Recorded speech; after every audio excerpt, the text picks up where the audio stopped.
Welcome to the Explainer. Today, we're breaking down the newly released Net Billing Regulations 2026 from Nerc. That's the Nigerian Electricity Regulatory Commission, and getting right into exactly what this means for your pocket.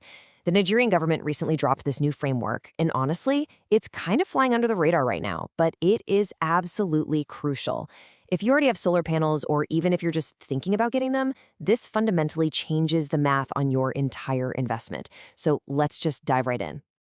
Here is our roadmap for today. We'll start with number 1, stop wasting solar power. 2, enter Net Billing 2026. 3, calculating your bill credits. 4, bill credits, not hard cash. 5, how to get connected. And finally 6, who benefits from this. Okay, section 1, stop wasting solar power, the Nigerian reality. To cope with the grid, a lot of businesses and households have already made the leap, right? I mean, you've spent an absolute fortune on panels, inverters, and these massively heavy battery banks just to keep the lights on and the business running when the grid drops. But think about what happens during the middle of the day. When the sun is absolutely blazing, your solar system is often producing way more electricity than your building is actually consuming. So I really have to ask, where does all that surplus power go right now? Well, it goes to waste. It simply vanishes. Historically, all that extra paid-for electricity, all that raw generating potential, just sitting right there on your roof, vanished into thin air. You couldn't store it all, and you certainly couldn't share it. But this new policy completely flips that dynamic on its head. Moving to Section 2, enter Net Billing 2026, the solution.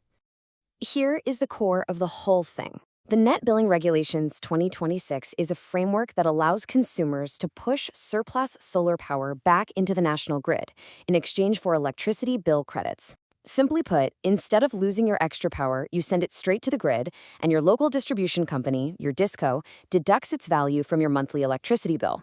In Nigeria, this is incredibly powerful because the infrastructure is already there on your roof. You've already spent the money on the system just to survive the blackouts.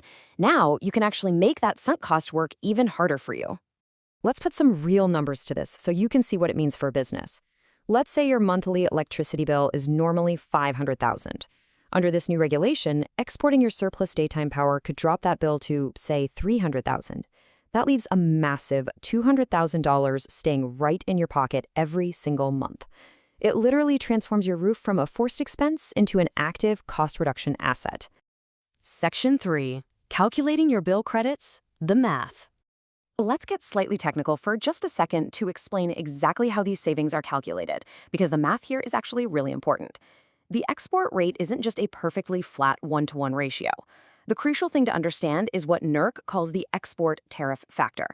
Basically, the credit you earn depends heavily on when you are pushing power back to the grid. For power exported during off-peak hours, when demand is generally lower, the factor is 0.55. So, if your normal tariff is 233 naira per kilowatt hour, an off-peak export earns you 128 naira. But look at the peak hours. When grid demand is high, the factor jumps to 0.90. That means you'd earn a much higher 210 naira per kilowatt hour exported. It heavily incentivizes you to provide power exactly when the grid needs it most. And honestly, this next part is brilliant. What happens if you have a massive solar array, you go on vacation, and your system generates far more credit than your actual bill requires for that entire month? Well, those credits do not disappear. They automatically roll over to offset your future bills. Your system effectively acts like a bank account, just storing up energy savings for you. Section 4, bill credits, not hard cash, managing expectations. Before we go any further, we really need to clear up a major misconception about how this regulation works. This framework is strictly for existing electricity consumers to offset their bills via credits. It does not pay you cash.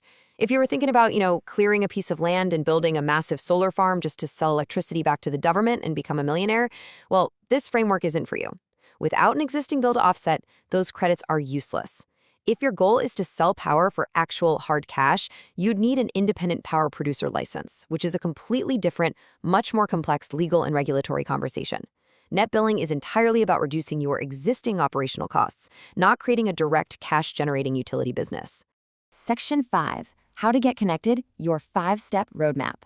So if you're ready to lower your bills with your existing solar setup, here is the exact practical process to get connected. It's a pretty straightforward 5-step roadmap. Step 1, you apply to your local disco to connect your system. Step 2, the disco conducts a network assessment to make sure your local grid infrastructure can actually handle the extra power you want to push into it. Step 3, once approved, you officially sign a net billing agreement with them. Step 4, you register and get your formal NERC certification. And finally, Step 5, the disco installs a special bidirectional import-export meter at your property. Once that is live, your monthly bill will beautifully and clearly show exactly what you pulled from the grid, what you pushed back, and your newly reduced net charge. Section 6. Who benefits from this? The opportunities. Finally, let's zoom out and look at the broader market. There are 4 distinct groups who stand to gain the absolute most from this new regulation, and the ripple effect here is massive. First, solar installation companies are going to see huge demand. People who previously just wanted backup power will now want to upsize their systems to generate an exportable surplus. Second, energy consultants. Businesses are going to need experts to mathematically optimize their system sizing against those peak and off-peak tariff factors to maximize savings. Third, commercial real estate developers.